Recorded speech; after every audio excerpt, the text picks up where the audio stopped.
네, 2004년 9월 13일 금요일 기도를 돕는 그 사랑 매일 묵상. 오늘은 시편 69편 29절에서 33절입니다. 29절에 보면 오직 나는 가난하고 슬프오니 이렇게 이제 슬픈 상황에서의 기도죠. 그래서 오늘 제목은 이 33절에도 그런 비슷한 내용이 있습니다. 여호와는 궁핍한 자의 소리를 들으시며 이런 말씀 있죠. 하나님은 궁핍한 자, 고통당하는 자의 소리를 들으신다라는 제목으로 말씀을 좀 나누려고 합니다. 첫 번째는 슬픔에 매몰되지 말라. 29절에 이 시편의 기자는 오직 나는 가난하고 슬프오니 이렇게 가난하고 슬픈 상황, 어려운 상황, 고통받는 상황에 직면했죠. 근데 그 고통과 환경에 매몰되지 않습니다. 감정에 매몰되지 않아요. 슬픔을 낭비하지 않습니다. 하나님이여 주의 구원으로 나를 높이소서 이렇게 얘기하죠. 그 자신의 슬픔과 자신의 아픔을 그냥 울지 않아요. 욥기에 보면 나의 눈물은 하늘을 향하여 올라가고 이런 표현이 있습니다. 그 땅으로 떨어지는 눈물이 있고 하늘로 올라가는 눈물이 있죠. 하늘로 올라가는 눈물은 인생의 슬픔과 아픔을 하나님께 기도하는 겁니다. 내 삶의 모든 감정의 굴레를 하나님 앞에 고백하는 거죠. 나는 가난하고 슬프지만 하나님이 나의 구원이 되신다는 것을 기억할 때 감정은 승화가 되고 슬픔 속에 내가 매몰되지 않고 슬픔 가운데서도 바른 판단을 할 수 있는 하나님의 사람으로 우리가 슬픔을 객관화할 수 있어요. 슬프지만 슬픔을 이길 수 있는 무엇이 있다는 거죠. 그것이 나 안에 없는 거지 하나님께 있습니다. 그래서 슬플 때 하나님을 바라보는 거, 그것이 슬픔을 극복하는 첫 번째 단계라고 할 수 있습니다. 슬픔에 매몰되지 마세요. 슬프다고 너무 울면서 자기의 감정이 매몰이 되면 마음껏 울어야지 뭔가 회복이 된다라는 말도 있지만 마음껏 울 때도 그냥 울어서는 안 됩니다. 그러면 자기 정죄와 자기 혐오까지 우리가 깊이 들어갈 수가 있어요. 기도하면서 울어야 됩니다. 스티븐 코비가 쓴 세븐 해빗이라는 책이 있죠. 성공하는 사람들의 7가지 습관이라는 책으로 아주 유명한 책인데 이 책을 쓰게 됐을 때 그러니까 모든 자기계발서가 똑같죠. 자극과 반응 사이에는 빈 공간이 있다라는 이 명제, 이 프랭클린 플래너를 썼던 이 벤자민 프랭클린의 그 명제를 가지고 지금 이 주도적이 되는 삶을 통해서 그 자기 개발을 해야 된다라는 그런 개념들을 만들어냈습니다. 그러니까 자극이 오는 대로 반응을 하면 짐승이죠. 인간은 자극과 반응 사이에 빈 공간이 있다는 거예요. 그러니까 누가 나한테 기분 나쁜 소리 했다고 내가 따라서 욕하는 것은 그 짐승과 같은 삶이라는 거예요. 본능적 삶. 누가 나한테 욕을 할 때 이 자극이 왔지만 내가 반응하는 사이에 이 빈 공간이 있어서 내가 주도적으로 선택할 수 있다는 거예요. 그러니까 다른 사람의 행위와 다른 사람이 나를 기쁘게 하는 것으로 내가 그냥 따라가지 말고 내가 주도적으로 나의 선택에 책임을 지고 내가 올바른 것을 바꿀 수 있는, 반응을 할 수 있는 그 빈 공간에서 선택을 하라. 이것이 대부분의 자기계발서의 베이스가 되는 거죠. 근데 이 말은 인간이 짐승과 다른 그런 하나님의 형상을 가진 사람들이 가지는 어떤 인격적인 그 인간 안에 자생 능력, 자정 능력이 있다는 뜻이고 자극과 반응 사이에 빈 공간이 있다는 것은 결국 내가 내 스스로 나는 어떤 자극이 와도 선하게 반응할 수 있는 사람이야 라는 정신이 깔려 있는 거죠. 그러니까 자극과 반응 사이에는 빈 공간이 있는 것은 맞지만 우리의 힘으로 그 빈 공간에서 건강하게 반응할 수는 없습니다. 그래서 이 신자들은 자극과 반응 사이에는 하나님이 계시다. 그것이 더 건강한 삶의 방식이겠죠. 그래서 슬픔과 눈물을 기도해야 됩니다. 하나님께. 하나님 슬픕니다. 하나님 어렵습니다. 그리고 전지전능하신 하나님이 내 기도를 듣고 계시다는 것이 내 슬픔과 나의 어려움이 결국은 하나님께서 아름답게 하실 것이라는 신뢰까지 나아갈 수 있는 힘이 되는 거죠. 그리고 두 번째는 기쁨을 노래하는 거죠. 슬픔 속에서도 빼앗기지 않는 기쁨이 있습니다. 그래서 30절에 이 시인이 내가 노래로 하나님의 이름을 찬송하며 감사함으로 하나님을 위대하시다 노래한다는 거죠. 이것이 소곧 뿔과 굽이 있는 황소를 드림보다 여호와를 더욱 기쁘시게 함이 될 것이니라. 제사를 드린 것보다 하나님이 더 기쁘시게 하는 것, 그거는 찬양을 드리는 거죠. 하나님 앞에. 어떨 때 드리는 찬양입니까? 이 곤고하고 힘든 상황에서 하나님을 찬양할 수 있다. 이거는 내가 힘든데 안 힘들다 하는 자기 암시가 아니에요. 자기 암시와 지금 이 성경의 하나님의 비전이 다른 이유는 자기 암시는 아무것도 없는데 그냥 되뇌이는 것이고 자기 확신으로 성경은 하나님의 말씀이 있잖아요. 근거가. 나의 무엇이 아니에요.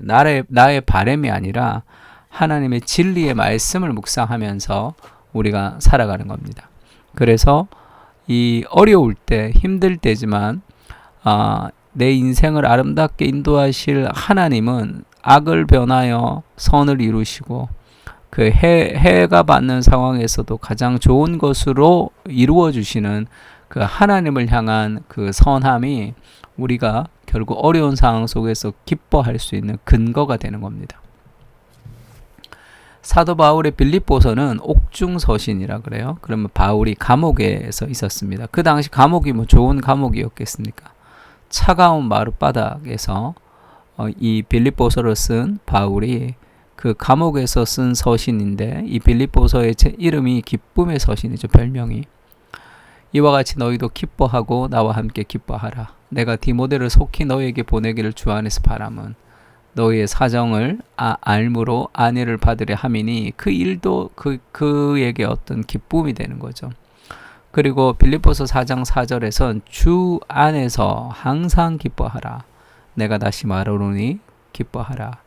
주 안에서가 핵심이죠. 주님 밖에서는 항상 기뻐할 수 없습니다. 좋은 것은 기뻐하고 힘든 것은 기뻐하지 않는 것이 정상이겠죠. 사람들이.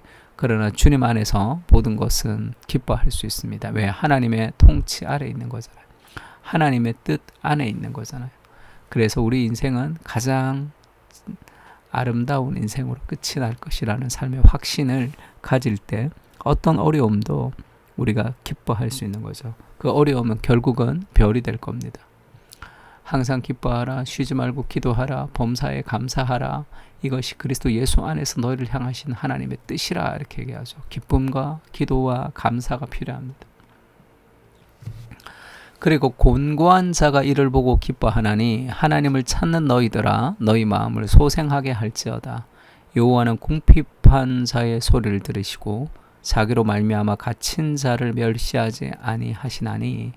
자기가 이렇고 힘들고 어렵지만 그 가운데서 우리가 하나님을 기뻐하는 기쁨을 회복할 때 그것은 다른 곤고한 자들에게 삶의 모델이 되고 이정표가 될 수도 있습니다.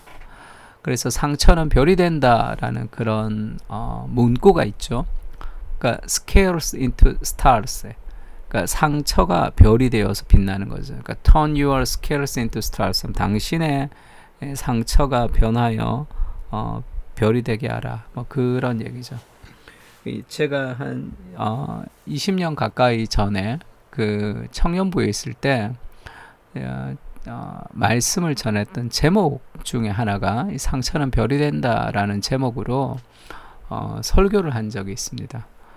근데 한 20년이 다 지났는데 그 사람들이 이제 한 뭐 10몇 년 만에 그리고 아주 오랜만에 만나면 그리고 이제 어떤 사람 편지를 보낼 때 누가 이제 중학교 엄마인데 교회에 대해서 아이들 때문에 고민이 많다 이렇게 이제 편지를 보내면서 내가 목사님 청년부 때 목사님 설교를 들었던 그런 사람인데 목사님 저를 잘 모르실 것 같은데 자기는 분당 우르교회를 다녔는데 뭐 거기서 이제 내가 설교할 때 봤다 뭐 이런 얘기도 하고 20년 전에 나의 이야기를 하면서 그런 얘기예요. 목사님 설교를 기억하는데 설교 제목이 상처는 별이 된다라는 설교를 내가 기억합니다. 이제 그런 사람들이 꽤 많았습니다. 제가 지금까지 살면서 10년 전에, 15년 전에, 그 다음에 20년 전에 이렇게까지 오래되었는데 그렇게 많은 설교를 했지만 이 상처는 별이 된다라는 설교와 제목이 왜 그렇게 20년이 지나도 그것이 이제 기억나는 설교가 됐을까 했을 때, 인생은 다 힘들겠죠. 상처가 없는 사람이 없기 때문에. 그 다 20살, 30살 다 그런 젊은 청년들이었을 거 아니에요. 무엇이 인생을 살면서 그렇게 상처가 많았길래 우리의 상처가 별이 된다는 것이 그렇게 위로가 됐을까, 그런 생각을 합니다. 인생에 우리의 상처는 별이 돼요. 그래서 그 아픔을 없애려고 하지 말아요. 우리의 약점을 굳이 없애려고 하지 않아도 됩니다. 우리의 약점은 별이 되어서 더 많은 사람들에게 올바른 길을 제시하는 하나님의 사람들로 살아갈 수 있을 거예요. 사도 바울이 그렇게 얘기합니다. 그리스도가 자신을 위해서 목숨을 버리신 그 사랑이 너무 커서 나는 이제 너희를 위하여 받는 괴로움을 기뻐한다. 그리고 그리스도의 남은 고난을 그의 몸된 교회를 위하여 내 육체에 채우노라, 그렇게 고백했습니다. 그리스도의 남은 고난이 있는 거예요. 그리스도께서 우리를 위해서 고난 당하셨던 그 은혜를 깊이 생각하며 우리도 그냥 살아갈 수 없습니다. 주님을 위해서 더 적극적으로, 더 순종적으로, 그래서 삶이 조금 더 고달플 수밖에 없죠. 사랑하는 사람은 더 힘듭니다. 시간과 돈과 에너지를 더 써야 되니까. 그러나 그것이 기쁘죠. 그리스도의 은혜를 기억하면서 우리도 어려울 때, 힘들 때 감정에 매몰되지 않고 하나님 앞에 기도하며 빼앗기지 않는 기쁨을 누리며 결국은 우리의 인생을 통해서 더 많은 사람을 복음으로 인도하는 하나님의 사람이 될 수 있게 해주십시오. 그렇게 얘기하고 있습니다. 주님, 감정의 노예가 되지 않게 하시고 나의 슬픔을 낭비하지 않게 하옵소서. 인생에서 슬픔을 제거하지 않고 눈물과 고통까지도 하나님의 아름다움을 드러내는 도구로 사용하여 주시옵소서. 내 삶에 허락하신 모든 것은 다 선한 것입니다. 주님의 선하심을 기대하게 하시고 차가운 감옥에서도 복음으로 기뻐했던 바울처럼 복음의 기쁨을 배워가게 하시고 견디며 인내하게 하여 주시옵소서. 나를 위해 고난당하신 그리스도를 기억하며 우리의 인생을 통해 고난받기를 즐겨하신 주를 위해 고난당하는 인생으로 살아가게 하여 주시옵소서. 아멘. 우리 다 같이 시편을 가지고 함께 기도하겠습니다.